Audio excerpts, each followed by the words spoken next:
రాష్ట్రంలో చాలా విషయాలు జరుగుతూ ఉన్నాయి. ప్రతి విషయాన్ని కూడా చెప్పలేము, దాన్ని విడమర్చి కూడా దాని వెనకాల ఎవరెవరు ఉన్నారనే విషయాలు కూడా చాలా కొత్తగానే అనిపిస్తున్నాయి. ప్రస్తుతం మన తెలంగాణ రాష్ట్రంలో తీసుకున్నట్లయితే హైడ్రా అనే ఒక పదం వింటే చాలు ఇప్పుడు కబ్జాదారు గుండెల్లో గుబులు పుడుతుంది. ఏ రోజు ఏ న్యూట్రీస్ వస్తుంది, ఎవరు నోటీస్ అందించకుండా ఏం కూల్చడానికి వస్తారనే భయం అయితే ప్రస్తుతం రాష్ట్రంలో నెలకొన్న పరిస్థితి. ఇదంతా కూడా చిన్నమున్న కాదు, బడా నాయకుల్లోనే రాష్ట్ర నాయకులు కావచ్చు, రాజకీయ నాయకులు కావచ్చు, బడా వ్యాపారవేత్తలు కావచ్చు, ఎవరి మీదైనా సరే కంటి మీద కునుకు లేకుండా పోతుంది ఈ ఒక్క వర్డ్ హైడ్రా. ప్రస్తుతం మనతో పాటు స్టూడియోలో ఉన్నారు బీజేపీ రాష్ట్ర నాయకులు చికోటి ప్రవీణ్ గారు. చికోటి ప్రవీణ్ అంటే తెలియని వాళ్ళు కూడా ఉండకపోవచ్చు. ప్రస్తుతం బీజేపీ రాష్ట్ర నాయకులుగా ఉన్నారు. ఆయన మనతో పాటు స్టూడియోలో ఉన్నారు. ఆయన అడిగి మరికొన్ని విషయాలు తెలుసుకునే ప్రయత్నం చేద్దాం. నమస్తే అండి. నమస్తే, జై శ్రీరామ్ అండి. ఓకే అండి, ఎలా ఉన్నారు? ఆల్ గుడ్ అండి. ప్రస్తుతం మన రాష్ట్రంలో ప్రజెంట్ తెలంగాణ రాష్ట్రంలో ఎక్కువగా వింటున్న పదం, చూస్తున్న పదం ఏదంటే ఒక హైడ్రా అంటే హడలెత్తిపోయే పరిస్థితి అయితే నెలకొంది. సో హైడ్రా గురించి మీరేం చెప్తారు? ఫస్ట్ హైడ్రా గురించి మాట్లాడే ముందు ఫోన్ ట్యాపింగ్ కేసు ఏమైందని రేవంత్ రెడ్డి సర్కార్ని అడుగుతున్నాను నేను. ఫస్ట్ దాంట్లో ఒక క్లారిటీ లేదు. మరి దాన్ని పక్కదారి పట్టించడానికి ఇట్లాంటి యాక్షన్స్ ఉన్నాయా? మరి సవతి ప్రేమన ప్రజలపైన మరి నిజమైన ప్రేమ ఉంటే మరి ఆ ఫోన్ ట్యాపింగ్ కేసు ఏమైంది? ఇప్పటివరకు దాని రిజల్ట్స్ ఏమైనాయి? ప్రభాకర్ రావుని ఎందుకు రప్పించుకోలేకపోతున్నారు హైదరాబాద్కి? దాని ఇంకా ఎవరున్నారు? మరి బీఆర్ఎస్ వాళ్ళు పెద్ద స్థాయి నేతలు ఉన్నారు, మరి వాళ్ళతో ఏమైనా ప్యాకేజ్లకు అమ్ముడు వేరా? మరి ఈ విషయంలో ఒక స్పష్టత ఇస్తే ప్రజలకు బాగుంటుందేమో అని నేను అనుకుంటున్నాను. ఓకే, హైడ్రా గురించి హైడ్రా ఇప్పుడైతే బాగా అగ్రెసివ్ ఉంది. హైడ్రా అంటే ఒక హైడ్రోజన్ బెలూన్ లేక పోవద్దు. మరి చిన్నపిల్లలు బెలూన్లు జమ్మని పోతాయి, తర్వాత చల్లబడిపోయి మెత్తగా వచ్చేస్తాయి కిందికి. అట్లాంటి పరిస్థితి కనబడుతుంది. మరి ఇవాళ ఎన్నో అక్రమ కట్టడాలు, ఒక మంచి కార్యక్రమం. ఇప్పుడు హైడ్రా స్పిరిట్ చూస్తుంటే నాకు కూడా ఆనందం వేస్తుంది. చెరువులు, ఎందుకంటే నేను ఒక పర్యావరణవేత్తని, పర్యావరణానికి ఒక మోస్ట్ ఇంపార్టెన్స్ ప్లేస్ ఇస్తాను మన లైఫ్లో. సో ఒక చెరువుల పార్ట్ ఆఫ్ వ్యూగా చూసుకుంటే చాలా మంచి చర్య ఇది, హైడ్రా చేసే చర్య. ఎందుకంటే క్యాచ్మెంట్ ఏరియాలో కానీ ఎక్కడ కూడా వాటర్ వచ్చే పరిస్థితి లేదు. ఇలా చెరువులు ఉన్న చెరువులన్నీ డ్రైనేజ్ కాలుష్యమయం అయిపోయినాయి. సో ఇలాంటి చర్యలు మంచిదే ఉంది, కానీ దీన్ని ఎక్కడి వరకు తీసుకెళ్తారు? మరి రాష్ట్రంలో ఉట్టి హైదరాబాద్లో సమస్య కాదు, ఇవాళ పల్లెలలో వేరే డిస్ట్రిక్ట్స్లో కూడా ఇట్లాంటి సమస్యలు చాలా ఉన్నాయి. కబ్జా చేసినాయి. ముఖ్యంగా బీఆర్ఎస్ హయాంలో వేల ఎకరాలు, లక్షల ఎకరాలు భూములు, మరి చెరువు భూములు, శిఖం భూములు మరి కబ్జా కాబట్టి మరి ఈ యాక్షన్ ఎంతవరకు ముందుకు పోతుంది అనేది చూడాలి. మరి రైట్, ప్రవీణ్ గారు, అయితే ఇక్కడ ఒక ప్రశ్న ఉంది. మీరు హైడ్రా ముందుకెళ్ళడం మంచిదనేటువంటి మాట అని అంటున్నారు, కానీ ఇప్పుడు ఉన్నటువంటి మంత్రులై కూడా కొన్ని ఇండ్లు ఈ ఎఫ్టీఎల్ ల్యాండ్లోనో లేదంటే బఫర్ జోన్లోనో ఉన్నట్టుగా ఉంది. స్పెషల్గా పొంగులేటి శ్రీనివాస్ రెడ్డిది కావచ్చు, లేదు అంటే ఈయన V6 వివేక్ది కావచ్చు, ఇంకా చాలామంది నాయకులకు సంబంధించినటువంటి ల్యాండ్లు బీఆర్ఎస్ నేతలై కూడా కొంతమంది చెప్తా ఉన్నారు కదా. మరి వాటి మీద సేమ్ యాక్షన్ ఉండేందుకు అవకాశం ఉందని మీరు అంటే? డెఫినెట్గా ఉంటేనే మరి దాంట్లో ప్రభుత్వం యొక్క చిత్తశుద్ధి తెలుస్తుంది ఆడ. ఇప్పుడు హైడ్రా పని ఏంది? ఈ అక్రమ కట్టడాలు కూల్చివేస్తారు చెరువుల, ముఖ్యంగా చెరువుల భూములు, చెరువులను కబ్జా చేసిన కబ్జారాయుళ్ళ భూములు. మరి ఆడ బీజేపీ నాయకుడు ఉండా, కాంగ్రెస్ నాయకుడు ఉండా, మరి బీఆర్ఎస్ నాయకుడు అని చూడకుండా ఒక స్పష్టతతో పోతున్నాయి కదా ప్రజలలో నమ్మకం వచ్చేది. మరి కాంగ్రెస్ వాళ్ళకు ఒక న్యాయము, బీజేపీ వాళ్ళకు ఒక న్యాయం, మరి బీఆర్ఎస్ వాళ్ళకు ఒక న్యాయం అంటే మరి ఇక్కడ సాధించే పరిస్థితి ఉండదు. ఇవాళ మొన్న నేను చాలా ట్యాగ్స్ రావడం జరిగినాయి. సోషల్ మీడియాలో కూడా చెప్తున్నారు ఓవైసీ భూములు చాలా ఉన్నాయి, ఓవైకి సంబంధించిన కాలేజీలు ఉన్నాయని. ఫస్ట్ దాని మీద యాక్షన్ తీసుకోండి. వాళ్ళు నన్ను కన్వెన్షన్ కూలగొట్టిరు, సంతోషమైన విషయం. ఒకవేళ కబ్జా చేస్తుంటే నాగార్జున గారు మరి కూలగొట్టిరు కదా, మంచిదే. దాని వెంబడి మరి పొలిటికల్గా ఎవరు ఉన్నది, ఎవరెవరు ఇన్వాల్వ్మెంట్ ఉంది. ముఖ్యంగా ఓవైసీ లాంటి కబ్జాకోరు, హిందుత్వంకి సంబంధించి దేవాలయ భూములు కూడా చాలా కబ్జాలకు కూడా చేశారు. ఈ హైడ్రా అన్ని పరిధిలో తీసుకోవాలి. ఇవాళ దేవాలయ భూములు కూడా కాపాడాల్సిన బాధ్యత ఈ రాష్ట్ర ప్రభుత్వంపై ఉంది. రైట్, దాని వైపు కూడా వద్దాము. మీరు ఇందాక మాట్లాడుతూ ఓ మాట అన్నారు ఫోన్ ట్యాపింగ్ అంశం గురించి. ఫోన్ ట్యాపింగ్ అంశంలో కేంద్ర సర్కార్ ఏదైతే మీ బీజేపీ పార్టీ సర్కార్ ఉందో, ఇవాళ వాళ్ళు హైకోర్టు వేదికగా చెప్పినటువంటి మాట, దీంట్లో మా పర్మిషన్స్ ఏం తీసుకోకుండానే వీళ్ళు చేశారనేటువంటి మాట మీరు పర్మిషన్స్ తీసుకోలేదు కదా, వాళ్ళు తెప్పించిన ఎక్విప్మెంట్ బయటకు వెళ్ళి తెప్పించుకున్నారు. కేంద్రం అసలు యాక్చువల్గా కేంద్రంలో పర్మిషన్ తీసుకోవాలి ఎవరైనా ఫోన్ ట్యాపింగ్ చేస్తే.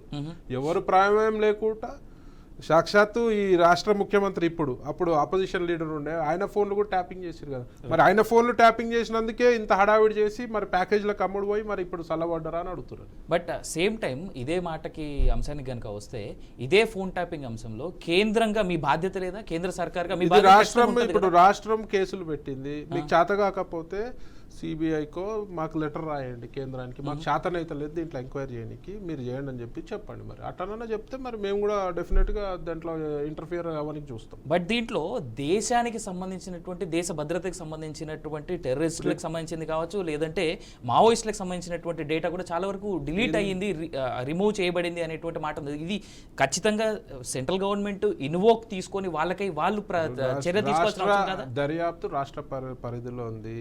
సెంట్రల్ గవర్నమెంట్ పర్మిషన్ ఒకవేళ ఇన్వాల్వ్ కావాలన్నా రాష్ట్రం ఒక లేఖ రాయాలి. మరి మీతో చేత కాకపోతే చేయండి. మాటలు మాట్లాడిరు కదా, అది చేస్తాం ఇది చేస్తాం, వీళ్ళతో లక్షల కోట్లు కక్కిపిస్తామని చెప్పి రేవంత్ రెడ్డి గారు చెప్పినారు కదా ఎలక్షన్ కి ముందు. ఈ రాష్ట్ర బడ్జెట్ కి 10 డబ్బులు వాళ్ళ దగ్గర ఉన్నాయి, నేను అన్ని కక్కిపిస్తా అన్నాడు కదా. మరి ఎక్కడి నుంచి కక్కిపించారు ఒక్కటి చూపించండి నాకు. ఎట్లాగైతే కనబడట్లేదు. అయితే ఇదే కనవాడు కాదు, ఫస్ట్ అందులో ప్యాకేజీ కమ్ముడు పోయినని నేను అనుకోవడం. ఎవరు? రేవంత్ రెడ్డి సర్కారు. మరి ఉంటే ఆ డీసీ ఇప్పుడు వాళ్ళని లోపలేసిర్రు, బకరాలు అయింది ఎలా ఆ పోలీస్ ఆఫీసర్స్. వాళ్ళకి ఇన్స్ట్రక్షన్ లేదైతే వాళ్ళు చేయరు కదా. ఏ ఆఫీసర్ కూడా ఇన్స్ట్రక్షన్ లేనిది చేయరు. ఐదర్ హైయర్ ఆఫీసర్స్ నుంచి ఇన్స్ట్రక్షన్ రావాలి. హైయర్ ఆఫీసర్స్ ఎవరు? ప్రభాకర్ రావుకి ఎవరు ఇన్స్ట్రక్షన్ చేసారు? ఏ మంత్రి చేసిండు? మాజీ ముఖ్యమంత్రి చేసిండా, మాజీ మంత్రి కేటీ రామారావు చేసిండా తెలుసుకోవాలి. వాళ్ళిద్దరే చేస్తారు. సో వాళ్ళ మీద యాక్షన్ రాకుండా మరి ప్యాకేజీకి పోయి ఉంటుంది. ఇక్కడనే ఇల్లు బలి అయిపోయారు, ఇంకా జైళ్ళలో మగ్గుతుర్రాలు. మరి వాళ్ళతోటి అవసరం పడితే నార్కో అనాలిసిస్ టెస్ట్ చేపియండి, కోర్టులో పర్మిషన్ వేసి నార్కో అనాలిసిస్ టెస్ట్ చేపియండి. ఎందుకు మీరు ముందుకు వెళ్తలేరు? డెఫినెట్గా ముందుకు వెళ్ళాలి. గవర్నమెంట్కి రాష్ట్ర కాంగ్రెస్ గవర్నమెంట్ చిత్తశుద్ధి ఉంటే మాత్రం డెఫినెట్గా ముందుకు పోవాలి. దాంట్లో జరిగిన అవినీతి అక్రమాలన్నీ కూడా నిజాలు బయటపెట్టి ప్రజలల్లో మీరు ఒక నమ్మకాన్ని గౌరవాన్ని సంపాదించుకోవాలి. అంటే ఈ కాంగ్రెస్ పార్టీ మీద నమ్మకం లేదని మీరైతే అంటున్నారా? ఇప్పుడు ఎలా 30-40 వేల రూపాయలు రుణమాఫీ ఉన్నాయి, ఎంత చేసినారు? 10,000 15,000 17,000 కోట్లు రుణమాఫీ చేశారు. మిగతా ఎందుకు ఏమైంది అంటే ఒక పబ్లిక్ ని చల్లబరిచే కార్యక్రమం, అంతకు మించి ఏం లేదు. ప్రజలకు వీళ్ళు ఇచ్చిన హామీలు నెరవేర్చే పరిస్థితి లేదు. రాష్ట్రంలో డబ్బులు లేవు. పోయిన బీఆర్ఎస్ గవర్నమెంట్ అడ్డగోలు లూటీలకు పాల్పడి దునియా స్కాములు చేసిరు. మరి ఆ స్కాములు కూడా ఎందుకు బయటకు తీస్తలేరు? కాళేశ్వరంలో కానీ పశు సంవర్ధక శాఖలో కానీ జరిగిన స్కాములు ఎందుకు బయటకు తీస్తలేరు? ఫైళ్లు తగలబెట్టిర్రు, ఫైళ్లు మాయమైనాయి. మరి దీని మీద ఎంక్వైరీ ఎందుకు వేస్తలేరు? కాళేశ్వరం ఒక ఐఏఎస్ ఒక ఐపీఎస్ ఆఫీసర్ తోటి ఒక కమిటీ వేసి ఎంక్వైరీ చేయండి, ఎక్కడి నుంచి పోతాయి? కాళేశ్వరం దానికి సంబంధించి ఓపెన్ కోర్టులో ఆల్రెడీ రోజు ఎంక్వైరీ నడుస్తూ ఉంది, ఒక్కొక్కరిని పిలుస్తూ ఉన్నారు, దాని గురించి మాట్లాడుతూ ఉన్నారు కదా. దాని గురించి జరగట్లేదు అనడం కరెక్ట్ కాదు కదా. చూపియండి, ఎక్కడ రిజల్ట్స్ ఏమొచ్చినాయి చూపియండి. ఆల్రెడీ ఎంక్వైరీ జరుగుతుంది. గవర్నమెంట్ మీద ఏమి చర్యలు తీసుకుర్రు? అవినీతి మీద ఏమి చర్యలు తీసుకుర్రు? ఎన్నో బెనామీ ఆస్తులు కేటీఆర్కు ఉన్నాయి, దాని మీద ఏమి చర్యలు తీసుకుంటుర్రు? లక్షల ఎకరాల దేవాలయ భూములు ఎంఐఎం కుక్కలతోటి కలుపుకొని వీళ్ళు పాత బీఆర్ఎస్ నాయకులు కబ్జా చేసిర్రు. దాని మీద ఒక కమిటీ వేయండి అంటున్నా. హిందూ సంఘాలు కోరుతున్నాయి కమిటీ వేయమని, ఎందుకు వేస్తలేరు? అయితే ఇదే సందర్భంలో మాట స్ట్రైట్గా అడగదలుచుకున్నాను. బీజేపీ నాయకులుగా ఉన్నటువంటి మిమ్మల్ని, ఇవాళ బీజేపీ పార్టీ సెంట్రల్లో అధికారంలో ఉంది కదా, ఇది 3వ మీద అధికారంలోకి రావడం. స్ట్రైట్గా ఇవాళ వక్ఫ్ బోర్డు లాంటిదే హిందూ బోర్డు ఒకటి ఎందుకు మరి మీరు దాన్ని యునానిమస్ బాడీగా ఎందుకు ఫామ్ చేయలేకపోతా ఉన్నారు? ఎండోమెంట్ బోర్డునే ఇంకా ఎందుకు కంటిన్యూ చేస్తా ఉన్నారు? మరి మీరు ఎండోమెంట్ అనేది స్టేట్ గవర్నమెంట్కి వస్తుంది. డెఫినెట్ గా దీనిపై వర్కౌట్ చేస్తున్నారు, ఏవేవి చేయగలితో చేస్తున్నారు. ఇలా ప్రతిపక్షాల నుంచి కూడా పార్లమెంట్లో ఒక బిల్లు పాస్ కావాలంటే ప్రతిపక్షాలు కూడా ఒప్పుకోవాలి. ఇవాళ దరిద్రం ఏంటంటే హిందువులకే దునియా మంది శత్రువులు ఉన్నారు. ఇవాళ హిందూ ఒక మంచి కార్యక్రమం చేయబోతుంటే దానికి అడ్డుపడే శక్తులు హిందువులలో ఉన్నారు. సో ఆయన కూడా బీజేపీ ఏం పట్టించుకోదు, తన ఒక్కొక్కటి ప్రాసెస్గా చేసుకుంటూ పోతుంది. ఇవాళ మనకు స్టేట్ గవర్నమెంట్ 150 సమస్యలు ఉన్నాయి. ఏమన్నా అంటే మా సెంట్రల్ గవర్నమెంట్ మీద పడతారు. ఫస్ట్ స్టేట్ గవర్నమెంట్ ఏం సమస్యలు ఉన్నాయి? ఎలక్షన్ల ముందుకు ఏం చెప్పారు? ఎంత అవినీతి లేకుండా చేస్తామో, అవినీతి రహిత రాష్ట్రంగా చేస్తామని చెప్పిన వాళ్ళు ఇవాళ దాని గురించి ఎందుకు మాట్లాడతలేరు? హైడ్రా ఒకటే సరిపోదు కదండి. ఇప్పుడు హైడ్రా ఎంత స్పీడ్ పోతుంది, ఇంకా చాలా. ఇవాళ హైడ్రా చేసిన పని 5% కూడా కాదు, నాట్ ఈవెన్ 5%. ఇంకా 95% చేయాలి. మరి చేయండి, ఒక 30-40% స్టార్ట్ చేసి. మరి వాళ్ళ ఓఐసీ మీద ఉన్నాయి అన్ని భూములు మరి ఎందుకు తీస్తలేరు? అంటే ఒక్కొక్కరిగా ఇప్పుడే కదా మొదలు. ఇప్పుడు నాగార్జున కన్వెన్షన్ మీద పడితే పేరు వస్తుందని చేస్తుర్రు.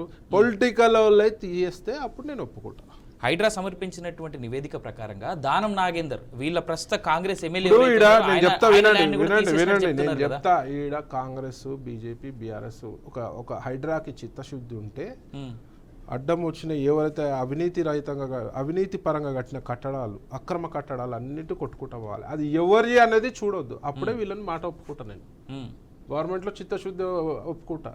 ఈ హడావిడి 4 రోజులు హడావిడి ఒప్పుకొని it's a very good initiative. నేను చెప్తున్నా కదా, యాజ్ ఎ ప్రకృతి ప్రేమికుడుగా, యాజ్ ఎ నేచర్ లవర్గా నేను చెప్తున్నా వెరీ గుడ్ ఇనిషియేటివ్. కానీ దీంట్లో ఎంత మటుకు నిలబడతారు? ఈ హడావిడి కొన్ని రోజులేనా, మున్ముందు ఉంటుందా? చాలా కట్టడాలు ఉన్నాయి. మరి ఇవన్నీ మాట్లాడుతున్నారు కదా. ఈ నగరంలో ఫైర్ సేఫ్టీకి అనుగుణంగా ఎన్ని బిల్డింగ్లు ఉన్నాయని అడుగుతున్నాను నేను మేము. వీటి పరిస్థితి ఏంటి?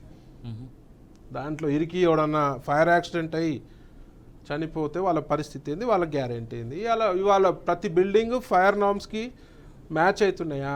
పాత బిల్డింగ్ల సంగతి ఏంది? కొత్త బిల్డింగ్లు ఓకే పర్మిషన్ ఇస్తప్పుడే అన్ని నార్మ్స్ ప్రకారం ఇస్తారు. మరి పాత బిల్డింగ్ల సంగతి ఏంది? కిక్కిరిసి జనాలు ఉంటారు ఇవాళ హైదరాబాద్ నగరంలో. వాటిలో ఏమైనా అనుకోని సంఘటన జరిగితే ఎవరు బాధ్యత వహిస్తారు? మరి దాని మీద రివ్యూ ఎందుకు చేస్తలేరని అడుగుతున్నాను. మేబీ అది నెక్స్ట్ లెవెల్ ఉండొచ్చు కదా. It is your government. ఇవన్నీ 10 ఏళ్ళు 20 ఏళ్ళు 30 ఏళ్ళు ఉంటుందా గవర్నమెంట్? దేని వింగ్ దానికి ఏర్పాటు చేయండి. ప్రతిదానికి స్టాఫ్ మీరు ఒక బాధ్యతగా ఉన్న ఒక అధికారిని నియమించండి. వాళ్ళ సర్వేలు వాళ్ళు చేస్తారు, వాళ్ళ రిపోర్ట్లు వాళ్ళు ఇస్తారు. అవసరం పడితే చర్యలు తీసుకోండి. వాటి సంగతి కూడా చూడండి. అంటే రంగనాథ్ గారు చెప్తున్నటువంటి మాట ప్రకారం రానున్నటువంటి రోజుల్లో చాలా పెద్ద ఎత్తున ఎవరిని వాళ్ళు వీళ్ళని స్పేర్ చేయకుండా మేము తీసేస్తాం ఎవరి బిల్డింగ్స్ అయినా అనేటువంటి వెరీ గుడ్. అట్లా చేస్తే నేను ఒప్పుకుంటా. నేనే సల్యూట్ కొడతా రంగనాథ్ గారికి, హైడ్రా టీంకి సల్యూట్ కొడతా. మరి 2 నెలల ముచ్చటగా మరి ఉండి 3 నెలల ముచ్చటగా ఉండి తర్వాత ఆపితే దీని సంగతి ఏంది? అయితే ఇదే సందర్భంలో ఇవాళ వేరే లీడర్లు, ఆపోజిషన్ లీడర్లు, మా లీడర్లు, ఏ లీడర్లు అని చూడొద్దు. ఏదైతే అక్రమ కట్టడం ఉందో దాన్ని కూల్ చేసేయాలి. అప్పుడే ఒప్పుకుంటాను. సో మళ్ళీ ఇది ప్యాకేజ్లోకి పోతే ఇంకా అంతే సేమ్ దీని లెక్క అవుతుంది. అంటే 10 years బ్యాక్ కూడా కేసీఆర్ అధికారంలోకి రాగానే ఫస్ట్ చేసినటువంటి పని ఇదే. మీకు గుర్తున్నట్టయితే ఆ 100 feet రోడ్ లో వాళ్ళు అన్ని చేస్తారు. ఫస్ట్ అడావిడి చేసి ఒక 10% కూల కొడతారు. దెబ్బకి అందరు పోవాలి వాళ్ళ దగ్గరికి, ప్యాకేజ్లు ఇవ్వాలి. ప్యాకేజ్లు ఏంది? బిల్డింగ్లలో ఫ్లోర్లు ఉన్నాయి వాళ్ళ కేటీఆర్ పైన పేరు మీద, బనామీ పేర్ల మీద ఫ్లోర్లు ఇవ్వాలి. పెద్ద బిల్డింగ్లలో ప్రతి దాంట్లో ఆయనకు వాటా ఉంది. అవన్నీ తీయండి. ఎవరు బెనామీలు ఉన్నారు, ఏముంది, ఏం అక్రమాలు జరిగినాయి 10 ఏళ్ల పాలనలో అనేది మీరు తీయండి. అప్పుడే నేను ఒప్పుకుంటా రేవంత్ రెడ్డి సర్కార్ అని. ఓకే, అదేవిధంగా ఓవైసీకి సంబంధించిన కాలేజెస్ కావచ్చు, ఎన్టీఆర్కి సంబంధించిన కాలేజెస్కి మాత్రం ఉన్నాయి. సో వీటిని కూడా అంటే ఇవి కూడా అక్రమ కట్టడాల కిందకి వస్తాయని ఒక టెక్నికల్ గా ఇప్పుడు రోజు వాట్సాప్లో వస్తున్నాయి ఈ కట్టడాలు ఈ చెరువుల పక్కన ఉన్నాయని చెప్పి. మరి అవి నిజంగా అక్రమ కట్టడాలు అయితే మరి ఇమీడియట్గా నెక్స్ట్ యాక్షన్ దాని మీదే తీసుకోండి. హైడ్రా టీం పెద్ద టీం కావాలి, ఈ టీం సరిపోదు. అన్ని అక్రమ కట్టడాలు ఉన్నాయి ఈ రాష్ట్రంలో. ఇప్పుడే హైడ్రా అలా కాలేజెస్ కావచ్చు, కొన్ని కట్టడాలు మాత్రం అంటే జన నివాసాలు ఉన్నాయి.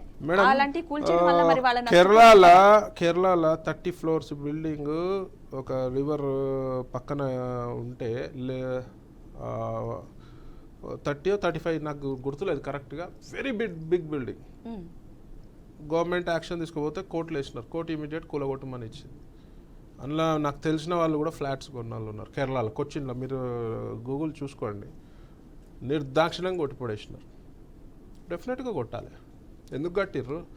ఈ కొట్టడం ఒకటి కాదు. ఆ డేట్లో ఎవరు పర్మిషన్ ఇచ్చిర్రు, ఏ అధికారి ఇచ్చిర్రు, ఎవరు చేసిర్రు, రూట్ లెవెల్ అది ఇవ్వాలి. ఇవాళ కట్టడం అంటే ఒక 10 floorలు 5 floorల బిల్డింగ్ ఎవడు కళ్ళలో పడుకుంటా కట్టరు కదా, దాచుకొని కాదు కదా. ఆ డేట్లో ఏ అధికారి పర్మిషన్ ఇచ్చారు, వాడిపై ఏం చట్టపరమైన చర్యలు తీసుకోవాలి. ఆయన తీసుకెళ్ళి జైల్లో వేయాలి. వాడు ఎంత కమ్ముడు వేయండు, వాడికి ఎవరు ఆదేశాలు ఇచ్చారు, ఆడికి ఎవరు ఇస్తారు? కేటీఆర్ కేసీఆర్ ఇల్లు ఇస్తారు. బీఆర్ఎస్ ప్రభుత్వం అంటేనే అవినీతి ప్రభుత్వం, స్కామ్ల ప్రభుత్వం. వాళ్ళు తప్పితే వేరే వాళ్ళు ఇయ్యరు. ఒకవేళ ఒక అధికారికి ఇష్టం లేకపోతే ఇవాళ అధికారులు కూడా ఆలోచించాలి. మీరు అడ్డగోలు పొలిటికల్ ప్రెషర్కి వచ్చి ఏదైనా ఇట్లాంటి పని చేస్తే ఇవాళ కాకుండా రేపు మీరు ఇరుకుతారు, మీరు బకరాలు అవుతారు. సో మీరు అట్లాంటి పరిస్థితులు ఉంటే మీరు పక్కకు జరిగిపోండి, ట్రాన్స్ఫర్ చేయించుకోండి, రిజైన్ చేయండి. మొత్తం డీసీపీలు అంతా లోపలనే ఉన్నారు. అవినీతి కలెక్టర్లది ఇక భాగవతాలు తీస్తే మాత్రం, కలెక్టర్ల భాగవతాలు తీస్తే మాత్రం ఈ స్టేట్ దద్దరిల్లిపోతుంది. మళ్ళీ అలానే తీసుకొచ్చి వీళ్ళు నెత్తలో పెట్టుకుంటారు. అలానే అవినీతి ఉన్న వాళ్ళ కలెక్టర్లనే తీసుకుపోయి వీళ్ళ నెత్తలో పెట్టుకుంటారు. ఎందుకంటే వీళ్ళకి క్వాలిఫికేషన్ కావాలి కదా. ఇక్కడ ఐఏఎస్ అని కాదు, అవినీతి కలెక్టర్లు కావాలి. దానిపైన కూడా వేయండి. అంటే మేబీ కమిటీలు వేయండి. 10 ఏళ్ల గవర్నమెంట్ ఏం పని చేసింది, ఎంత అభివృద్ధి చేసింది, ఎంత అవినీతి చేసింది, మీరు కమిటీలు వేయండి. వేసి మీరు మీ చిత్తశుద్ధి నిరూపించుకోండి. బిల్డింగ్ లని ఓన్లీ 10 years బిఫోర్ కాకుండా ఇంకా అంతకు ముందు నుంచి కూడా ఒక డెఫినెట్ గా 30 సంవత్సరాల ఆల్రెడీ పర్మిషన్ ఇచ్చేసి, అంటే ఆ టైంలో ఉన్న గవర్నమెంట్ పర్మిషన్ లేకుండా కట్టారంటే గవర్నమెంట్ కూడా చాలా మారినాయి ఇప్పుడు మనకి. 10 years back BRS party 10 years అంటే కాంగ్రెస్ అందుకే ప్రజలకు చెప్తా ఒక అవకాశం బీజేపీకి ఇవ్వమని చెప్తా. 2 states కలిసి ఉన్నప్పుడు ఉన్న బిల్డింగ్ కట్టిన బిల్డింగ్లు అవన్నీ స్పెషల్ జియో తీసి కోర్టు ప్రాబ్లమ్స్ కూడా వస్తాయి, కొట్టి పడేయాలి. ప్రకృతి డ్యామేజ్ అయ్యే పనులు చేయొద్దు, ప్రకృతికి డ్యామేజ్ అయ్యే పనులు చేయొద్దు. వాళ్ళ నీళ్ళు ఎక్కడి నుంచి వస్తాయండి చెరువులకి? నీళ్ళు ఎక్కడి నుంచి వస్తాయి? చెరువులు అంతా చుట్టూ కబ్జా అయితే ఫ్లోట్ ఎక్కడి నుంచి వస్తుంది? ఇక్కడ కాదు, గండిపేటు పక్కన ఇంకో లేకు, అన్ని హిమాయత్ సాగర్ లేకు చుట్టుపక్కల మొత్తం అన్ని ఫామ్ హౌస్లు కబ్జాలే ఉన్నాయి. ఎక్కడైతే క్యాచ్మెంట్ ఏరియా ఉందో అక్కడంతా కబ్జాలే ఉన్నాయి. అన్నిటిని తీయండి. అంటే ఇది సాధ్యమయ్యే పని అని అంటారా? ఎందుకంటే చాలా కబ్జాలు సాధ్యమయ్యే పనే, ఒక చిత్తశుద్ధి కలిగిన నాయకుడికి సాధ్యమయ్యే పనే. కాంగ్రెస్ తోటి అయ్యే పనులు కావు. అట్లా చూసుకుంటే కనీసం ఈ పనైనా మొదలు పెట్టినాం అని చెప్పేసి మాట వీళ్ళంటా ఉన్నారు. మేము పెద్ద ఉన్నాం కదా. Very super, great, happy. ఇక్కడ చాలా అద్భుతమైన కార్యక్రమానికి శ్రీకారం చుట్టిర్రు. కానీ ఎంతసేపు నిలబడుతుంది? నిన్న కూడా స్టేట్మెంట్ ఇచ్చినారు కదా, నిన్న ఇస్కాన్ దానికి వెళ్ళినప్పుడు స్టేట్మెంట్ ఇచ్చినారు కదా, నేను ఎవ్వరు ప్రెషర్కి లొంగను అని చెప్పి. ఒకవేళ అట్లుంటే హ్యాట్స్ ఆఫ్ చెప్తాం మేము కూడా. ఏ పార్టీ అయినా చెప్పాలి. ఒకవేళ చిత్తశుద్ధిగా నీతి నిజాయితీగా పాలన చేస్తే మాత్రం సూపర్, డెఫినెట్గా కామెంట్ చేసే చోట్ల కాంప్లిమెంట్ కూడా ఇస్తాం. కానీ ఇది ఎన్ని రోజులు ఉంటుంది అనేది చూడాలి. ఇప్పుడు ఓవైసీపై చర్య తీసుకోండి మరి ఒకవేళ ఉంటే, లేదంటే ఓవైసీది కరెక్ట్ ఉందని ఒక శ్వేతపత్రం రిలీజ్ చేయండి. అంటే ప్రతిపక్షాలనే టార్గెట్ గా హైడ్రా పనిచేస్తుందనే వాదన. నాగార్జున ప్రతిపక్షమా? నాగార్జున ప్రతిపక్షమా? నాగార్జున గారు ప్రతిపక్షం కాదు కదా. అంటే ఇప్పుడు వచ్చిన లిస్ట్ ప్రకారం కొంతమంది బీఆర్ఎస్ వాళ్ళకి మాత్రం సంబంధించి ఇదే మనకి ఉన్న ప్రాబ్లం అదే. బీఆర్ఎస్ని కొడితే ప్రతిపక్షం అంటారు. బీఆర్ఎస్ని కొట్టాలి, కాంగ్రెస్ని కొట్టాలి, బీజేపీలో తప్పు ఉంటే కూడా బీజేపీలను కూడా కొట్టాలి, తప్పేం లేదు. ఫస్ట్ ఓవైసీని కొట్టండి. అంటే ఇక్కడ ఒక స్ట్రైట్ క్వశ్చన్ అండి, హిమాయత్ సాగర్ చుట్టుపక్కల ఉన్నటువంటి కొన్ని ఫామ్ హౌస్ లో బీజేపీ నాయకులై కూడా ఉన్నాయి అనేటువంటి మాట చాలా క్లియర్ గా చెప్తా ఉన్నారు.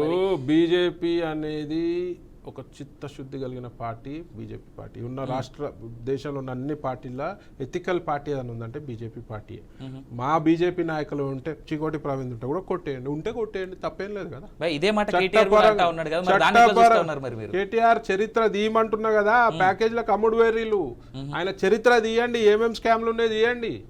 ఎందుకు తీస్తలేరు? వీడు అన్ని ఫస్ట్ హడావిడి చేస్తారు, ఆగిపోతారు. ఎందుకు ఆగిపోతుర్రు? చూద్దాం రానటువంటి క్లియర్ కనబడతలేదా మీకు? క్లియర్ కనబడతలేదా? ఈ ఫోన్ ట్యాపింగ్ వ్యవహారం ఏడికైంది, కుటి పడిపోయింది, మీకు కనబడతలేదా? కనబడుతుందా?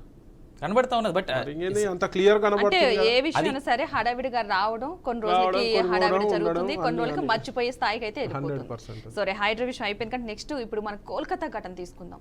చాలా బాధాకరమైన విషయం. ఆడపిల్ల కింద నేను ఇంకా చాలా బాధపడుతున్నాను ఆ విషయం గురించి. మాట్లాడడానికి కూడా చాలా బాధేసే విషయమే, కానీ మాట్లాడక తీరదు. సో అలాంటి ఘటనలు జరిగినప్పుడు మాత్రమే అందరూ చర్చించుకుంటున్నారు, కొన్ని రోజులు ధర్నాలు చేస్తున్నారు, నిరసనలు చేస్తున్నారు. నిజంగా ఆ బాధితులకి న్యాయం జరుగుతుందంటారా? ఏం జరుగుతుంది మేడం? అంత అధ్వానమైన పరిస్థితి అనుభవించి, అంత పెయిన్ అనుభవించి చంపేసినాక వాళ్ళకి ఏం చేసినా వాళ్ళ జరిగిన అన్యాయాన్ని, ఆ లోటుని ఎవరు పూర్తిగా ఇది చేయలేరు. వాళ్ళని అసలు ఏమి చేయలేము. ఇట్లాంటి నా కొడుకులను నడి రోడ్డుపై ఉరి తీయాలి, కానీ మన చట్టాలు వీటిని గౌరవించే పరిస్థితి ఉంటుంది కాబట్టి. కాకపోతే నేను ఒకటే ఏంటంటే, ఎఫ్టీసీ లాంటివి చేసి ఫాస్ట్ ట్రాక్ కోర్టులు పెట్టి దీనిపైన డిలే చేయకుండా డెఫినెట్గా వాళ్ళపై ఇమీడియట్ చర్యలు తీసుకోవాలి. ఉరి శిక్షనే డైరెక్ట్ వేయాలని చెప్పి నేను అడుగుతున్నా. ఒక్కడి గట్టిగా శిక్ష పడితే వేరేవాడు ఒక 10 సార్లు ఆలోచిస్తాడు. ఎవరికైనా ఇట్లాంటి వెరీ అన్ఫార్చునేట్ సంఘటన ఇది ఇండియా మొత్తం జరుగుతుంది. ఏ పాలిత రాష్ట్రం అయినా కాంగ్రెస్ బీజేపీ మనుషులలో మృగాలు ఉన్నాయి కాబట్టి అమ్మాయిలు కూడా జాగ్రత్తగా ఉండాలి, ఎవరిని నమ్మొద్దు. పెప్పర్ స్ప్రేలు క్యారీ చేసుకొని చెప్తున్నాను నేను. ప్రతి ఒక్క అమ్మాయి దగ్గర పెప్పర్ స్ప్రే పెట్టుకోవాలి. ఆత్మరక్షణ మీ చేతిలోనే ఉంటుంది, ఎవరు ఏం చేసినా కూడా. ఎందుకంటే మానవ మృగాలు తిరుగుతున్నాయి. ఇట్లాంటి వాళ్ళు పబ్లిక్కి దొరికితే బాగుంటుంది, కానీ అన్ఫార్చునేట్లీ దొరకరు వీళ్ళు. సో ఈ చట్టము తన పని తను చేసుకోపోతే కానీ ఇట్స్ లాంగ్ ప్రాసెస్, ఎంక్వైరీ ఇవన్నీ కూడా లాంగ్ ప్రాసెస్. అన్ఫార్చునేట్ ఇంకా ఈ జరిగిన సంఘటన ఒక ఎత్తు అయితే, మమతా బెనర్జీ డ్రామాలు, బీయింగ్ ఏ లేడీ, ఆమె ఆ రాష్ట్ర సీఎం, ఆమె ఆ రాష్ట్ర హోం మంత్రి, ఆమెనే ఆ రాష్ట్ర వైద్య శాఖ మంత్రి ఆమెనే. మళ్ళీ ఆమెనే ధర్నాలు చేస్తుంది సిబిఐకి అప్పచెప్తుంటే కేసు. అంతకంటే అధ్వానం. నీ పోలీసింగ్ వ్యవస్థ కరెక్ట్ ఉండి, నీ పోలీసులకు చిత్తశుద్ధి ఉండి, నీ మీద గౌరవం ఉంటే ఒక అమ్మాయికి, సాటి స్త్రీకి అన్యాయం జరిగితే నువ్వు స్పందించలేకపోతున్నావు. నువ్వు సాక్ష్యాలు కప్పిపుచ్చుకోనికి ఆ బిల్డింగ్ కూడా కొడుతీవే నువ్వు. అందులో ఎవరు పెద్దోళ్ళు ఉన్నారో, ఎవరు పెద్ద మనుషులు ఉన్నారో, మరి నీ క్యాబినెట్లో ఉన్న వాళ్ళు ఉన్నారా, నీ ఎమ్మెల్యేల అనుచరులు ఉన్నారా, మరి నువ్వు ఎంక్వైరీ చేయాలి. నువ్వు ఎంక్వైరీ చేయకనందుకే సిబిఐ వచ్చింది. సిబిఐ ఎంక్వైరీ చేస్తుంటే మరి నువ్వు పోయి ధర్నా చేస్తున్నావు. నువ్వేమైనా అపోజిషన్ పార్టీవా, నువ్వు సేమ్ పార్టీవా? ప్రభుత్వం తప్పు చేస్తే ధర్నాలు, ప్రొటెస్ట్ లాంటివి అపోజిషన్ వాళ్ళు చేయాలి. కానీ నీ పార్టీ నువ్వే తప్పు చేసి ఒక స్త్రీకి అన్యాయం జరిగితే నువ్వే పోయి నువ్వు ప్రొటెస్ట్ చేస్తున్నావు అంటే ఇంకెంత మంచి పాలన అనేది మీరు అర్థం చేసుకోవాలి. బెంగాల్ ప్రజలు ఆలోచించుకోవాలి ఎట్లాంటి వాళ్ళకి ఓట్లు వేస్తున్నామని చెప్పి. అంటే అటు మన తెలంగాణ రాష్ట్రానికి కూడా వద్దాం. ఇక్కడ కూడా కొన్ని సంఘటనలు జరిగిన విషయాలు మనం చాలాసార్లు చూస్తూనే ఉన్నాం, వింటూనే ఉన్నాం కూడా కొన్ని ఘటనలకు సంబంధించి. సో ఇక్కడ ఎలాంటి చర్యలు తీసుకుంటే ముఖ్యంగా నేను చెప్తున్నాండి, ముఖ్యంగా మనుషులే సొంతంగా ఈ మృగాల లెక్క ప్రవర్తించకుండా మనకంటూ మనము ఒక వేసుకోవాలి. సినిమాల ప్రభావము, ఈ నెట్ఫ్లిక్స్లు ఇట్లాంటి వాటి ప్రభావం కూడా బాగుంది. ఈ నెట్ఫ్లిక్స్, ఈ సోషల్ ఓటీటీ ప్లాట్ఫామ్పై నిఘా లేదు. ఎట్లయితే సినిమాకి సెన్సార్ బోర్డ్ సర్టిఫికేట్ ఇస్తారో వీటికి నిఘా లేవు. కొన్ని నేను అనుకోకుండా నెట్ఫ్లిక్స్లో ఏవో చూస్తుంటే చూడలేని పరిస్థితులు ఉన్నాయి. మరి దీనిపై నిఘా పెట్టాల్సిన బాధ్యత గవర్నమెంట్కి. దీనిపై కూడా ఒక లెటర్ రాయబోతున్నాను నేను సెంట్రల్ గవర్నమెంట్కి. ఇమీడియట్గా దీనిపై నిఘా పెట్టాలి. అడ్డగోలుగా ప్రోగ్రామ్స్, సినిమాలు అనుకోండి, షార్ట్ ఫిల్మ్లు వస్తున్నాయి. దానికి ఏమి ఎక్స్పోజింగ్, దీని ప్రభావం డెఫినెట్గా యువతపై పడుతుంది. బట్ ప్రవీణ్ గారు, ఇక్కడ ఒక స్ట్రైట్ క్వశ్చన్. కోల్కతాలో జరిగిన ఇన్సిడెంట్ తర్వాత దేశవ్యాప్తంగా ధర్నాలు జరుగుతున్నాయి. స్పెషల్గా డాక్టర్లు అంతా రోడ్ల మీదకి ఎక్కి ధర్నాలు చేస్తున్నారు, సీనియర్లు జూనియర్లు అని తేడా లేకుండా. బట్ సేమ్ టైం దీనిపైన కోల్కతాలో ప్రెసిడెన్షియల్ రూల్ పెట్టాలి లేదా గవర్నర్ రూల్ పెట్టాలని చెప్పేసి, అంటే ఉన్నటువంటి గవర్నమెంట్ని డిస్మాండిల్ చేసి లేదా సాక్ చేసేసి చేయాలని అంటున్నారు కదా. దీనిపైన బీజేపీ స్టాండ్ ఏంటి? ఇవన్నీ మాటలు అనడం ఈజీ అండి. ప్రాక్టికల్గా పాసిబిలిటీ ఒక ఇన్సిడెంట్ అయితే మీకు పెట్టే పరిస్థితి ఉంటుందా? ఉండదు కదా. అడ్డగోలు ప్రజాపాలన చేస్తే ఉంటుంది. ఇప్పుడు ఇందులో ఎవడో తప్పు చేసినాడు, పాపం మా అమ్మాయికి శిక్ష, ఆ అమ్మాయి అనుభవించింది. దానిపై ఒకటి ఆ గవర్నమెంట్ ఇమీడియట్గా చర్య తీసుకోవాలి. సిగ్గుశరం ఉన్నోళ్ళు అయితే ఇమీడియట్గా వాడిని అరెస్ట్ చేయాలి. దాని ఇంకా ఎంత పెద్దోడు ఉన్నా మీరు ట్రాన్స్పరెంట్గా విచారణ జరిపి వాడికి గట్టి శిక్ష వేసేటట్టు చూడాలి. కోల్కతా నుంచి ఈ అంశం బయటపడింది, కానీ సందేశ్ ఖాళీ అనేటువంటి లొకేషన్లో, ఇదే వెస్ట్ బెంగాల్ అనేటువంటి రాష్ట్రంలో సందేశ్ ఖాళీలో ఆడవాళ్ళను వివస్త్రలుగా చేసి రోడ్డు పైన అతి దారుణాలు జరిగినాయి. ఇదే కోల్కతాలో. బట్ అప్పుడు కూడా బీజేపీ పెద్ద ఎత్తున స్పందించినట్టుగా ఎక్కడ ఘటనలు అయితే కనబడట్లేదు. ఇంత జరుగుతూ ఉన్నప్పుడు ఎందుకు ఆ గవర్నమెంట్ మీద తగిన చర్యలు మీరు తీసుకోవట్లేదు? ఇవన్నీ లోకల్ గవర్నమెంట్లో ప్రాబ్లమ్స్. ఇవి దీంట్లో ఈ క్రైమ్ దాంట్లో బీజేపీ సెంట్రల్ ఎక్కడి నుంచి ఇన్వాల్వ్ అవుతుందా? కాదు కదా. లోకల్, మీరు చెప్తున్నా కదా, లోకల్ పాలకులు మంచిగా ఉండాలి, పోలీసింగ్ వ్యవస్థ మంచిగా ఉండాలి. ఆమెనే పెద్ద రాక్షసి. ఆమె అసలు ఒక ముఖ్యమంత్రి, ఒక ఆడామై ఉండి సిగ్గుశరం లేకుండా వానికి కాపాడడానికి చూస్తుందంటే ఎవరున్నారో మరి ఇన్వాల్వ్మెంట్, వాళ్ళకి సంబంధించిన గవర్నమెంట్లో కానీ, ఎమ్మెల్యేలు కానీ, మంత్రులు కానీ, వాళ్ళ పిల్లలు రా, మరి వాళ్ళ అనుచరులు రా, మరి ఆమెనే కప్పిపుచ్చుకోనికి చూస్తుంది. ప్రజలు ఆలోచించుకోవాలి, ప్రజలు బుద్ధి చెప్పాలి. ఇవాళ ఒక మంచి విషయం, ఒక అమ్మాయికి, ఒక ఆడబిడ్డకి అన్యాయం జరిగితే దేశం మొత్తం ఇట్లా జరుగుతున్నది చాలా సంతోషమైన విషయం. ఇట్లాంటి చర్యల వల్ల వాడు అడుగుతాడు, ఇట్లాంటి చర్యలు చేస్తే ఏమవుతుంది? ఇట్లాంటి చర్యలు అవ్వడం వల్ల ఆ లోకల్ గవర్నమెంట్కి ప్రెషర్, డెఫినెట్గా ఒత్తిడికి గురై వాళ్ళు తగు న్యాయం చేస్తారు ఆ అమ్మాయి కుటుంబానికి. ఓకే, మొత్తంగా రాష్ట్రంలో చూసుకున్నట్లయితే కనుక రైతుల ధర్నాలు ఎక్కువగా ఉన్నాయి. రైతు రుణమాఫీకి సంబంధించి ఎక్కడికక్కడ ధర్నాలు కూడా జరుగుతున్నాయి. కొంతమందికి మాత్రమే రుణమాఫీ జరిగిందని, మరికొంతమంది పార్టీ వైజ్గా చూసి రుణమాఫీ చేస్తున్నారని కూడా కొన్ని వాదనలు అయితే ఎక్కువ కనిపిస్తున్నాయి. సో దాని గురించి అడిగే ప్రయత్నం అయితే చేద్దాం. ప్రవీణ్ గారు, మొత్తంగా ఈ స్టేట్లో ఇప్పుడు ప్రజెంట్ కొత్త ప్రభుత్వ పాలన వచ్చింది, 9 నెలలు కూడా అయింది. ఇప్పుడు ప్రజెంట్ రైతులు రోడ్డు ఎక్కారు, రుణమాఫీ చేయట్లేదు మాకు, రుణమాఫీ కొంతమందికి 1 లక్ష రూపాయలు ఒకరికి చేస్తున్నారని, కొంతమంది పార్టీ పరంగా చేస్తున్నారని, కొంతమంది మాకు అయ్యిందని చెప్పేసి కూడా కొంతమంది వాళ్ళు వస్తున్నారు. సో ఈ రుణమాఫీకి సంబంధించి నిజంగానే నిజాయితీగా జరుగుతుందా? రైతులకు న్యాయం జరుగుతుందా? ఒక ఒత్తిడిలో చేసిన రుణమాఫీ ఇది ప్రజలు చీదరించుకునే పరిస్థితిలో ఉంది ఇప్పుడు ఈ గవర్నమెంట్ పాలన. రుణమాఫీ కూడా ఫుల్ చేయలేరు కూడా. అది విడతల వారీగా చేయాల్సిన అవసరం ఏముందండి? మీరు అప్పుడే చెప్పాలి. మరి మీరు ఎలక్షన్లో జూటా హామీలు ఇచ్చినప్పుడే చెప్పాలి రుణమాఫీ అనేది విడతల వారీగా జరుగుతుందని. ప్రజలని మభ్యపెట్టి ప్రజలని మోసం చేసి అలా అధికారంలోకి వచ్చినాక కంటి చూడుపు చర్య చేస్తే మాత్రం ప్రజలు ఆగ్రహిస్తే మరి మీ గవర్నమెంట్ ఉండదని చెప్పి ఈ సందర్భంగా తెలియజేస్తున్నారండి. అంటే అప్పులు ఉన్నాయి రాష్ట్రానికి బాగా, దాని వల్ల కొంచెం అప్పులు లేని కష్టమైపోతుంది రాష్ట్రమే లేదు, అన్ని రాష్ట్రాలకు అప్పులు ఉన్నాయి. మరి అప్పులుండి మీరు మీ పాలన మంచి పాలన చేయాలి. మరి అప్పులుంటే ఏముంది దానికి? అప్పులున్న రాష్ట్రం వీళ్ళు ఏమనుకున్నారంటే విపరీతంగా డబ్బు ఉంది తెలంగాణ రాష్ట్రంలో, కేసీఆర్ చూపించే సినిమా వేరే ఉంటుంది కానీ లోపల అంతా డొల్లాని నాకు తెలియదు. అలా వచ్చి పాలన చేస్తే ఎన్ని లక్షల కోట్ల అప్పు ఉందని చూస్తే దిమ్మలు తిరిగిపోయినాయి. ఇప్పుడు డబ్బు ఇచ్చే పరిస్థితి లేదు సంక్షేమ పథకాలకి. ఇప్పుడు కింద మీద కొట్టుకుంటున్నారు, రెవెన్యూ ఎట్లా సాధిద్దాము, రెవెన్యూ ఎట్లా జనరేట్ చేద్దాం అనే పరిస్థితిలో ఉన్నారు. అది ఏదన్నా ఉండని రైతన్నలు అనేది అన్నదాత, ఇవాళ వాళ్ళని మనం సరిగా చూసుకోకపోతే చరిత్రలో ఏ ప్రభుత్వం నిలబడదు. రైతన్న ఆగ్రహానికి గురైన ప్రభుత్వం ఏది కూడా నిలబడదు. సో రైతన్నలకు ఫస్ట్ రిలీఫ్ ఇవ్వండి, మిగతా ఏమన్నా ఉంటే తర్వాత చూద్దాం, కానీ ఫస్ట్ రైతన్నలకి ఆదుకోవాల్సిన బాధ్యత ఈ గవర్నమెంట్.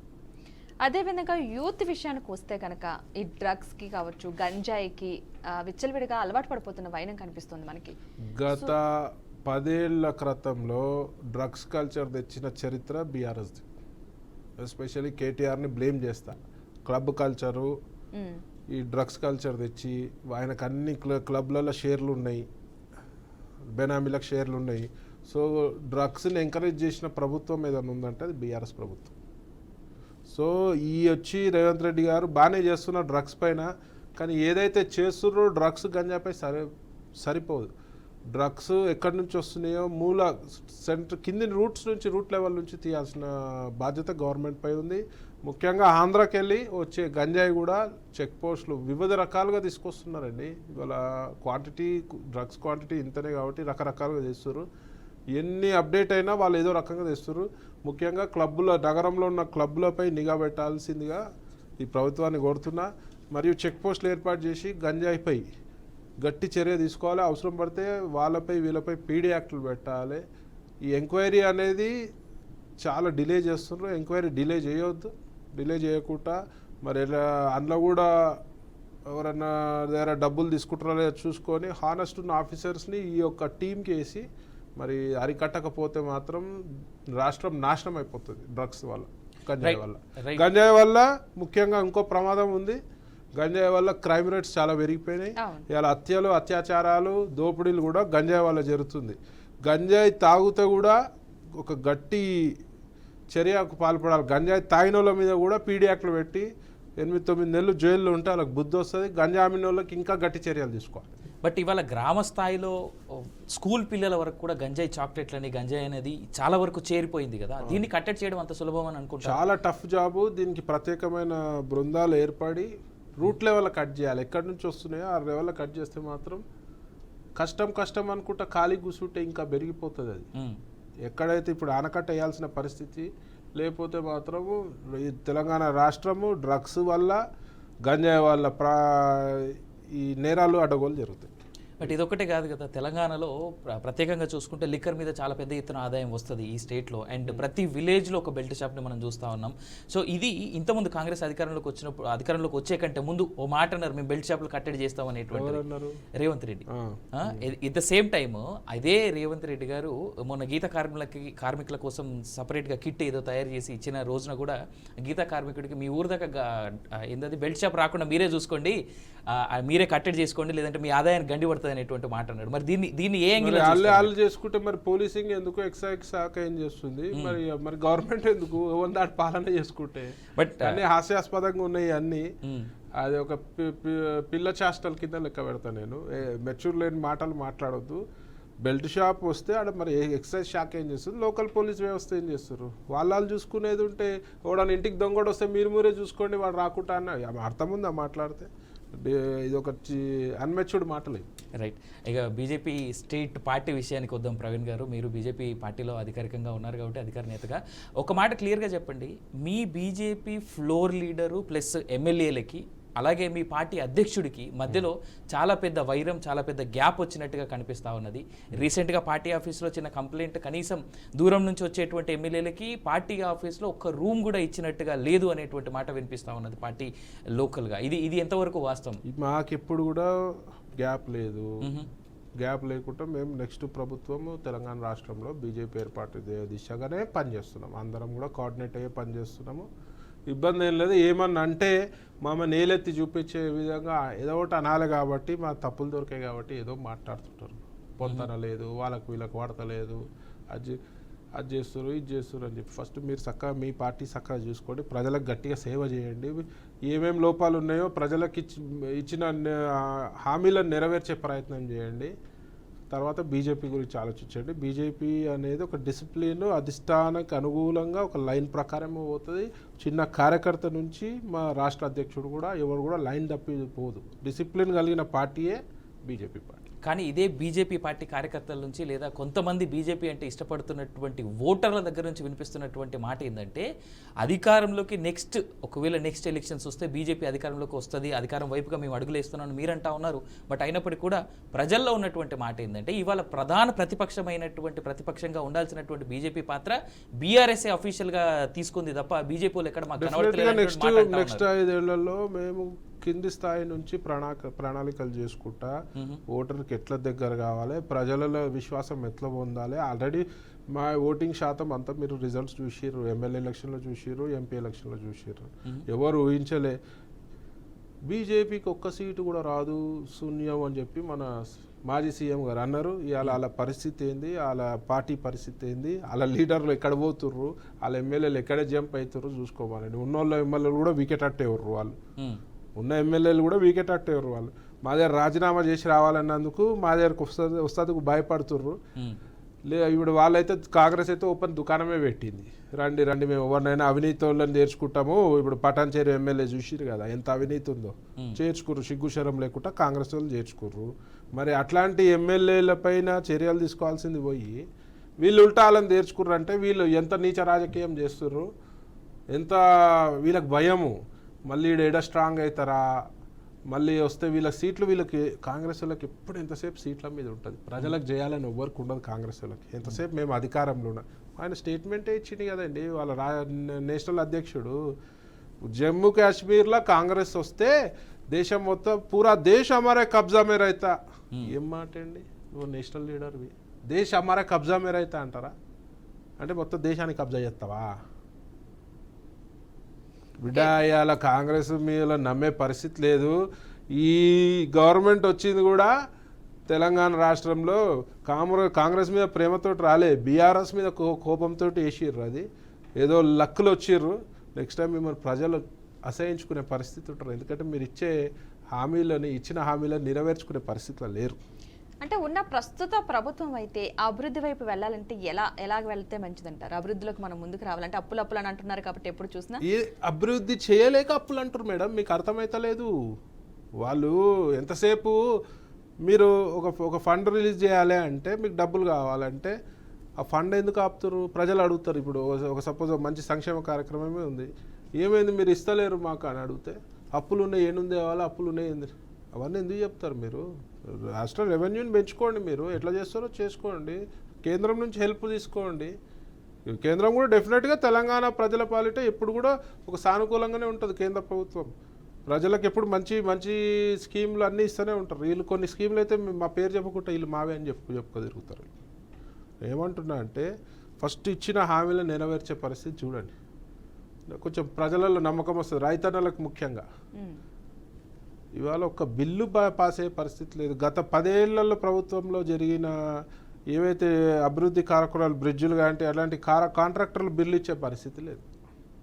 మరి బిల్లులు ఇవ్వాలి కదా, రిలీజ్ చేయాలి కదా. వాడు ఎక్కడి నుంచి సర్వైవ్ కావాలి? అప్పులు తీసుకొని వాళ్ళు పాపం బతుకుతున్నారు కాంట్రాక్టర్. వాళ్ళకి ఇచ్చే పరిస్థితి లేదు. ఏమన్నా డబ్బులు లేవు అంటారు.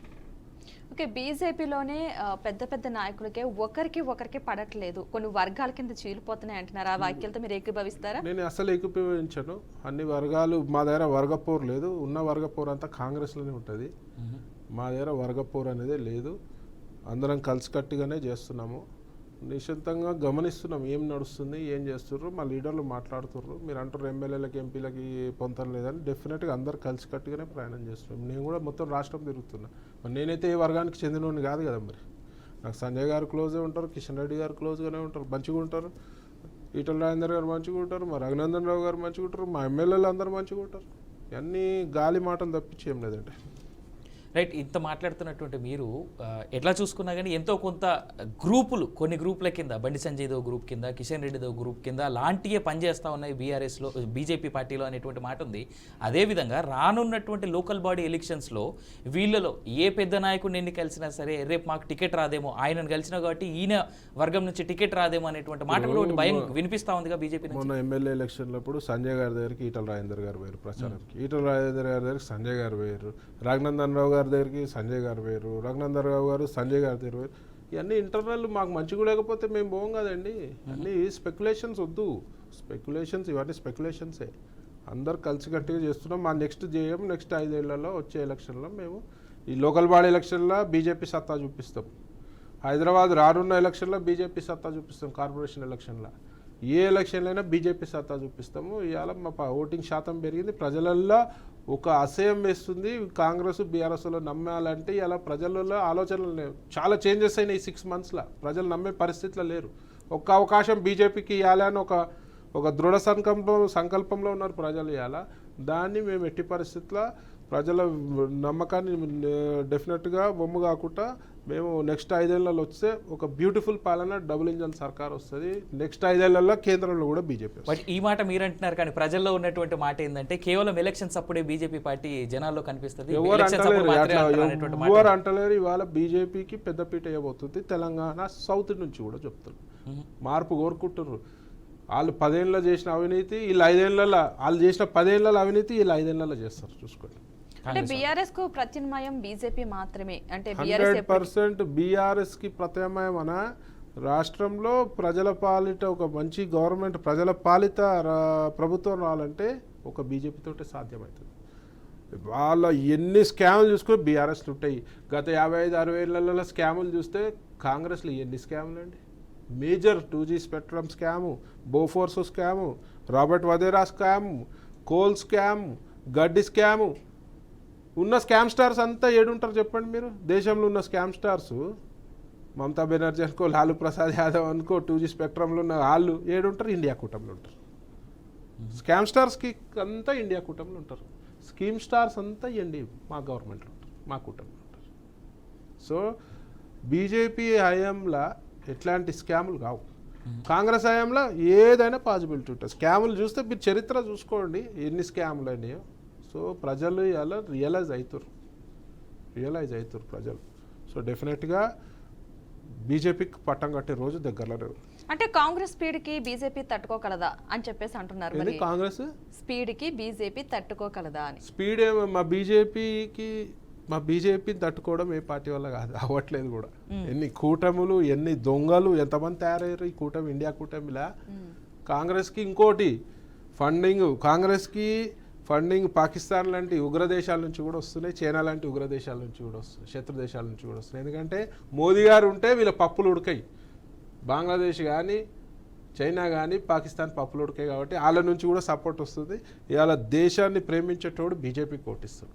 రైట్, ఇదే సందర్భంలో చికోటి ప్రవీణ్ గారు స్ట్రైట్గా ఒక మాట అందాం. బీజేపీ అంటేనే కేవలం హిందువులని అడ్డం పెట్టుకొని మాత్రమే బీజేపీ పనిచేస్తుంది, కానీ హిందువులకి అన్యాయం చేస్తుంది కూడా బీజేపీ పార్టీ అనేటువంటి మాట ఉంది. సో దీన్ని ఎట్లా చూస్తారు మీరు? బీజేపీ హిందువులకి పనిచేసే పార్టీ కాదు, బీజేపీ ప్రజలకు పనిచేసే పార్టీ. ముస్లిం సోదరులకు కూడా బీజేపీ రకరకాల మంచి స్కీములు ఇచ్చింది. ఇవాళ ముస్లిం సోదరిమణుల గురించి ముఖ్యంగా ఆలోచించి 3 తలాక్ చట్టం తెచ్చిన ఘనత మా నరేంద్ర మోడీ గారిది. ఇవాళ 55-60 ఏళ్ళు పాలించిన కాంగ్రెస్ ముస్లింలపై కపట ప్రేమ చూపిస్తుంది. ముస్లింలకు ఏం మంచి చేసిందని అడుగుతా. ముస్లిం సోదరిమణులు ఒక ఇన్సెక్యూర్ మోడ్లో ఉంటే మోదీ గారు వాళ్ళ పట్ల దేవుళ్ళకి వచ్చి 3 తలాక్ చట్టాన్ని తీసుకొచ్చారు. ఇవాళ అంత కాంగ్రెస్కి ప్రేమ ఉంటే ఇన్ని దశాబ్దాలు పాలన చేసి మరి ఏ చట్టం తెలియదే ముస్లిం సోదరిమణులకి అంటే అది కపట ప్రేమ. కాశ్మీర్ అంశాన్ని తీసుకున్నా, ఏ అంశాన్ని తీసుకున్నా ముస్లిం సోదరులకు కూడా పెద్దపీట వేసిన గవర్నమెంట్ ఏదన్నా ఉందంటే దాని పార్టీ ఉందంటే బీజేపీ పార్టీ. రైట్గా చివరిగా ఒక మాట అడగదలుచుకున్నది ఏంటంటే, రామ మందిరం విషయంలో రీసెంట్గా రాహుల్ గాంధీ చేసినటువంటి ఒక ఎన్నికల ప్రచారం, రాహుల్ గాంధీ చేసినటువంటి ప్రచారంలో భాగంగా ఒక మాట అన్నాడు ఆయన. ఇన్ని సంవత్సరాలు ఎల్కే అద్వానీ ఏదైతే మాట ఎత్తుకొని తిరిగాడో రాముడు రాముడు రాముడు అని, ఇవాళ మేము ఆ మాటని కంట్రోల్ చేయగలిగినాం అనేటువంటి మాట పబ్లిక్గా అందరి సాక్షిగా రాహుల్ గాంధీ చెప్పిండు. ఈ మాటను మీరు ఎట్లా చూస్తా ఉన్నారు? బీజేపీ రాహుల్ గాంధీ పుణ్యాన ఇంకా జై శ్రీరామ్ నినాదం ఎక్కువైపోయింది. ఎందుకంటే హిందూ సోదరులకు అర్థమైంది ఇది హిందూ వ్యతిరేక పార్టీ అని ఉందంటే కాంగ్రెస్ పార్టీ. అలా రాహుల్ గాంధీ పుణ్యాల ఆయనను చూసి అసహించుకుంటూ ఇంకా జై శ్రీరామ్ అంటున్నారు. ఇవాళ రామ మందిరం వల్ల ప్రపంచంలో ఒక గౌరవం పెరిగింది. ఇవాళ రాముడు పుట్టిన ప్రదేశం ఒక పెద్ద క్షేత్రం అయి కూర్చుంది. ఆడ 360 కోట్లు ఇవాళ ఫండ్ వచ్చింది. దానికి 20 కిలోల బంగారం వచ్చింది, 70 కిలోల వెండి వచ్చింది ఇప్పటి వరకు. ఇది ఏ గవర్నమెంట్ కాదు, హిందూ సోదరుల యొక్క ఐకమత్యానికి నిలువెత్తు నిదర్శనం మా రామ మందిరం. ఓకే, చివరిగా ప్రస్తుత ప్రభుత్వానికి మీరేంటి సవాలు కావచ్చు, ఏం విసరాలనుకుంటున్నారు, ఏం చెప్పాలనుకుంటున్నారు ప్రజలకి న్యాయం జరగడం కోసం? ఫస్ట్ ఇచ్చిన హామీలు నెరవేర్చుకోనండి, ఫుల్ఫిల్. ఏదో అడగంగానే ఒక ముద్ద అన్నం తినిపించినట్టు కాదు, మొత్తం ఉన్న హామీలన్నీ పర్ఫెక్ట్గా 100% అమలు చేయమనండి. తర్వాత గత ప్రభుత్వం చేసిన స్కాములన్నీ బయటికి తీసుకురావాలి. ఫస్ట్ అది తీసుకొస్తే ప్రజల సొమ్ము మొత్తం వాళ్ళ బ్యాంకులలో ఉన్నాయి, ప్రజల సొమ్ము వాళ్ళ ఆస్తుల రూపంలో ఉన్నాయి, అవన్నీ బయటికి తీయాలి. వాళ్ళపై కఠిన చర్యలు తీసుకోవాలి ఫస్ట్. అప్పుడే ఈ తెలంగాణ రాష్ట్రానికి తగు న్యాయం చేసినట్టు. మిమ్మల్ని నమ్మి ప్రజలు ఓటేసినందుకు వాళ్ళకి తగు న్యాయం చేయాల్సిన బాధ్యత. ఈ స్కాములు తీయాలి, స్కీములన్నీ ప్రాపర్గా అమలు చేయాలి. హైడ్రా లాంటి సంస్థలు ఏవైతే ఉన్నాయో అది ముందుకు పోవాలి, దానికి బ్రేకులు పడవద్దు. హైడ్రాకి బ్రేకులు పడకుండా చూసుకోవాల్సిన బాధ్యత ఈ గవర్నమెంట్. అంటే దీనివల్ల ఏంటంటే పేదలే నష్టపోతున్నారు. పెద్దవాళ్ళు ఎప్పుడు కూడా ఏదో డబ్బు ఇచ్చే ముడుపులు పెట్టో లేకపోతే అదే అంటున్నా, అమ్ముడు పోవద్దు. అదే చెప్తున్నా, ఈ ముడుపులకు అమ్ముడు పోవద్దు, ఈ ప్యాకేజీలకు అమ్ముడు పోవద్దు. ఈ చెరువు భూములను కాపాడాల్సిన బాధ్యత ఈ గవర్నమెంట్ పై ఉంది. ఈ చెరువు భూములు కాదు, ముఖ్యంగా హిందూ దేవాలయ భూములు 100,000 ఎకరాలలో కబ్జాలకు గురైనాయి. అవి కూడా బయటికి తీయాలి. అవసరం పడితే దాని గురించి ఒక కమిటీ వేయండి. డ్రగ్స్ని బాగా పకడ్బందీగా డ్రగ్స్ వాడకం ఇది చేయండి. గంజాయి తాగకుండా చూసుకోండి. అన్నీ లా అండ్ ఆర్డర్ ప్రాబ్లమ్స్ కూడా చాలా ఉన్నాయి. అమ్మాయిలకి ఏ ఇబ్బంది కాకుండా చూసుకోండి. సో ఇవన్నీ చేయాలి. చేస్తేనే ప్రజల్లో నమ్మకం పెరుగుతుంది. మరి ఇలా చిత్తశుద్ధి ఎంతసేపు ఉంటుందో చూద్దాం. మరి రైట్. ఇక ఇంకో మాట ఉంది ప్రవీణ్ గారు, రానున్నటువంటి రోజుల్లో 3 రాష్ట్రాల ఎలక్షన్స్ ఉన్నాయి, మహారాష్ట్ర, ఛత్తీస్గఢ్, అలాగే జార్ఖండ్. సో ఇక్కడ ఈ 3 చోట్ల కూడా బీజేపీ ఓడిపోతుంది అనేటువంటి మాట కాంగ్రెస్ బలంగా తీసుకెళ్తుంది. మరి దీన్ని కౌంటర్ చేయడానికి మీ పార్టీ ఏ విధంగా అడుగులు వేయొచ్చు అంటారు? డెఫినెట్గా వాళ్ళలో భయం పుట్టింది. అధికారం చేజించుకునే ప్రయత్నంలో ఎంత నీచమైన మాటలైనా మాట్లాడతారు వాళ్ళు. సో ప్రజలకు తెలిసి ఇవాళ మోదీ గారి ఇంపార్టెన్స్. దేశం బాగుండాలంటే మోదీ గారు ఉండాలి, బీజేపీ ఉండాలి. పిల్లల భవిష్యత్తు బాగుండాలంటే బీజేపీ ఉండాలి. మన కుటుంబం బాగుండాలంటే బీజేపీ ఉండాలి. హిందుత్వం బాగుండాలంటే బీజేపీ ఉండాలి. గోవు బాగుండాలంటే బీజేపీ ఉండాలి. ప్రజల జీవితాలు మంచిగా ఉండాలి అంటే ఇలా బీజేపీ ఉండాలి. ప్రపంచ దేశంలో ఒక స్పెషల్గా ఒక భారతీయులకు ఒక ప్రత్యేకమైన గౌరవం వచ్చిందంటే గత దశాబ్దం నుంచి మోదీ గారి వల్లనే, బీజేపీ వల్లనే. ఆ పాయింట్ ప్రజలు గుర్తుంచుకోవాలి. Okay, right. థ్యాంక్ యూ అండి ప్రవీణ్ గారు, మాతో పాటు ఈ డిబేట్లో పాల్గొన్నందుకు. Thank you very మొత్తంగా much. అయితే ఇప్పుడున్న ప్రభుత్వానికి సంబంధించి కొన్ని సూచనలు చేస్తున్నాం అనుకోవాలి.